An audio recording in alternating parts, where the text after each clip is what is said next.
Whose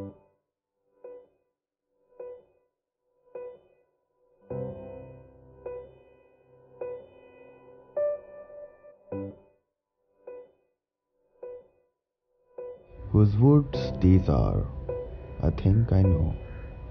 His house is in the village though. He will not see me stopping here to watch his woods fill up with snow. My little horse must think it queer to stop without a farmhouse near, between the woods and the frozen lake, the darkest evening of the year.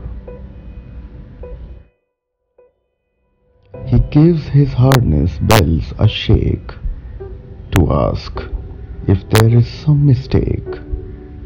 The only other sound is the sweep of easy wind and downy flake.